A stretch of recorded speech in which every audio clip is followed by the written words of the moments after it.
السلام علیکم ناظرین، میں ہوں عثمان اور آپ دیکھ رہے ہیں عثمان آفیشیل ٹپس۔ امید کرتا ہوں کہ آپ سب اللہ تعالیٰ کے فضل و کرم سے خیریت سے ہوں گے۔ کھانے کو آرام اور آہستہ چبا کر کھانا موٹاپے سے بچانے سمیت ہارٹ اٹیک، فالج اور دیگر امراض سے بھی بچانے مددگار ثابت ہو سکتا ہے۔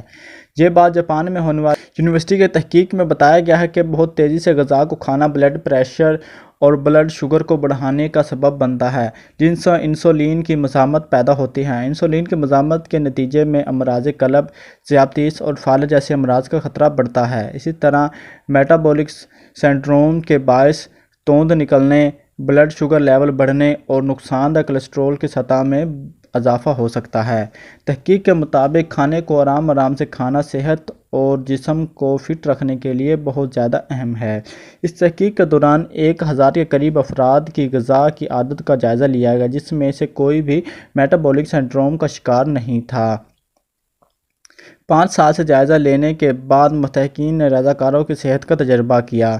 نتائج سے معلوم ہوا کہ جو لوگ تیز رفتاری سے کھانا نگلتے ہیں، ان میں جان لیوا امراض کا خطرہ آرام سے کھانے والوں کے مقابلے میں 11.6% زیادہ ہوتا ہے۔ جب یہ رائے لی گئی تو تیزی سے کھانا موٹاپے، توند نکلنے اور ہائی بلڈ شوگر اور بلڈ گلوکوز کا باعث بنتا ہے۔ انہوں نے کہا کہ نوالے کو آرام سے اچھی طرح چبا کر کھانا دماغ کو جلد پیٹ بھرنے کا احساس دلاتا ہے اور انسان زیادہ کھانا نہیں کھا سکتا۔ ان کے بقول نوالے کو آرام سے چبا کر نگلنا صحت مند طرز زندگی کا اہم جزو ہے جو میٹابولک سنڈروم سے تحفظ دیتا ہے۔ اس تحقیق کے نتائج امریکی ہارٹ ایسوسی ایشن کے سائنٹیفک سیشن میں پیش کیے گئے تھے۔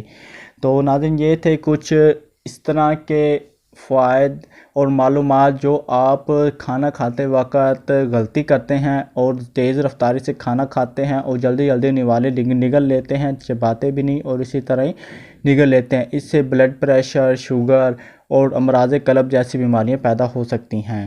تو ناظرین، ہمیشہ کوشش کریں کہ کھانا آرام سے کھائیں اور آہستہ کھائیں تاکہ ان جیسی بیماریوں سے بچا جا سکے۔